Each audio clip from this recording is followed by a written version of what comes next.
said before, the most common types in the United States are hemoglobin SS, hemoglobin SC, and hemoglobin sickle beta thalassemia. All of these can cause pain episodes and complications, but just kind of in general, SS tends to be the most severe. But you can have very severe cases with SC and S beta thal. As I explained before, the main function of the red cells is to carry oxygen. Therefore, to get, you get the oxygen from your breath in the lungs, the blood is carried throughout the system and releases the oxygen to the body's tissues. This is what keeps your tissues alive. This also has to deal, the cells also have to deal with picking up the waste and carbon dioxide and bringing it out from the lungs, and then you breathe out the waste. Normal red cells are round with a kind of indented center, as you've seen some of the posters I've had here that show what a normal cell looks like. When a cell sickles, you get the cell becomes polymerized, so to speak, and becomes sticky, misshapen, and therefore it can't move through the small blood vessels the way that a normal red cell is able to. And therefore you're not getting the oxygen to the tissues that is supposed to be there. The cells, when they become sickle-shaped and go into this polymer state, they are sticky, they're very brittle, and they're destroyed very easily also.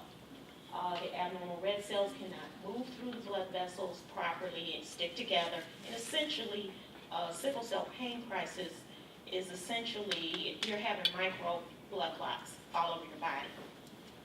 When these episodes are, we always have some sickle cells present, but when you're going into these episodes, you're having a major crisis that is blocking off oxygen to the tissues, which cause severe pain.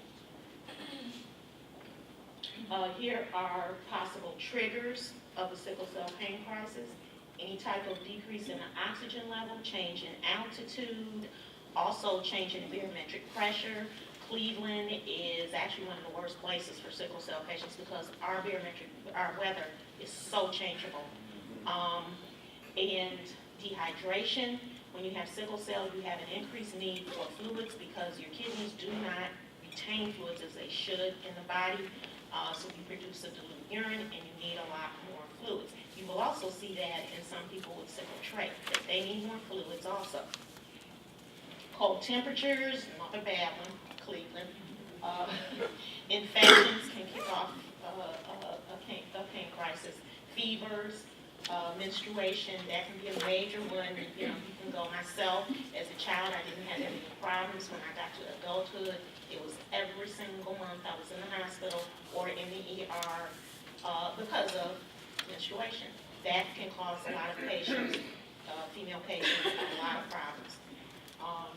They believe sometimes that they think there's some theories, but some of that could be the hormonal change that you have that causes menstruation, and that's kicking off the crisis. Of course, fatigue, because you have a severe anemia. This is not a little anemia.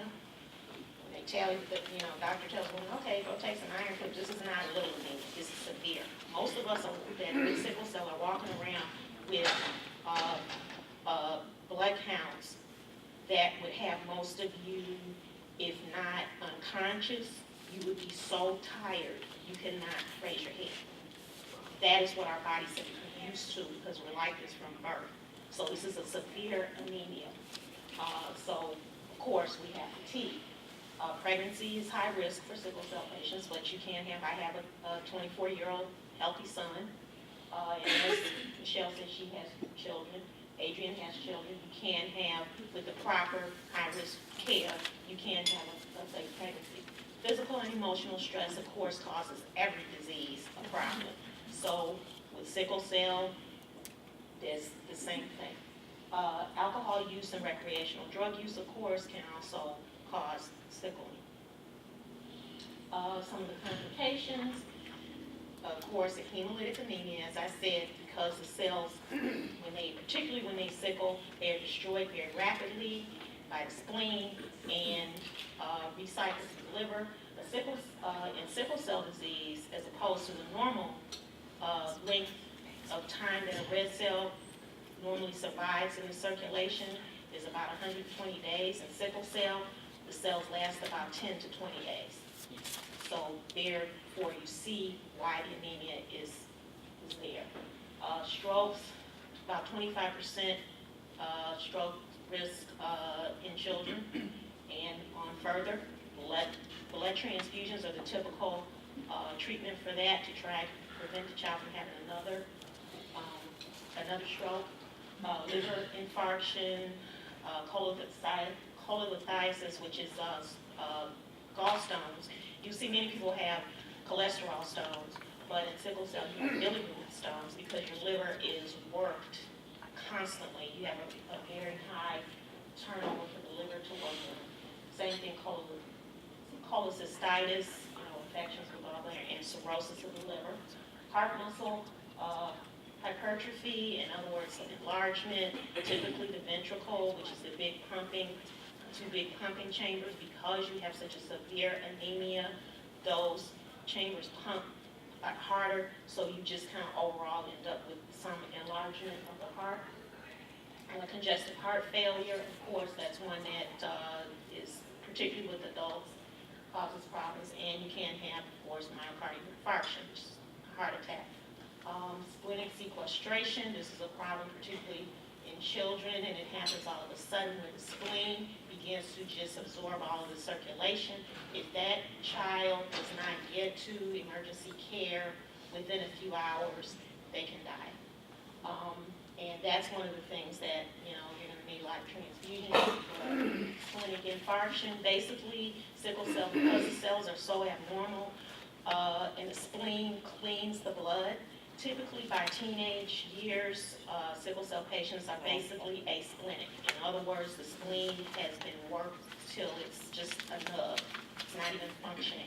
That is one reason why we have a higher risk of infection also, because the spleen helps in the infection process. And it's not functioning anymore by a teen year, so you're more open to infection. Lung infarctions, of course, you're getting clots in the lungs. You're getting the sickle cell, infarct in lung tissue, fibrosis, pneumonia because of the infection potential. We have very high risk of pneumonias. Acute chest syndrome, which takes out a lot of adults. That's one that tends to get a lot of us adults in trouble. As a matter of fact, one of our past board members, he was at, 3 years ago? We had our red and white event, our big annual ball. Freddie was standing right there next to me, and at the end of our event, we're taking our bows, and that was on a Friday evening. By Monday night, he was dead from chest syndrome. He had multiple within a few hours. He started going downhill, had multiple heart attacks, brain went, and he was gone. So the acute chest syndrome, that's why you really need to be in hospitals that are very know what they're doing with sickle cell, because that can be misdiagnosed as something else. The physician's not familiar with it. Pulmonary hypertension, and this is not the same pulmonary hypertension necessarily that a lot of other people get. It's a kind of a different type of hypertension situation. Impaired ability to concentrate your hearing, as I said before, that is why we need a lot more fluid. I have to drink approximately 3 times more fluid than the average person, and we have to go a lot. This is important. Schools need to know this. Some kids are made to urinate on themselves in front of the class because they got to go, and the teacher's thinking they're fake. I know I had it happen when I was in elementary school, and I still hear, I was in elementary school in the 60s, still hear some of the same stuff going on because people are not going to educate it. And of course, renal failure. About at least 25% of us go into renal failure. As I said, we have Michelle here. She's looking for a kidney. And we've got, at least we got one patient that's kind of in our group that's kind of on the edge. They've been keeping her where she doesn't have to have a kidney quite yet, but it's headed that way. So we have plenty of people that are in the end-stage renal failure. So blood, organs, all of it we need.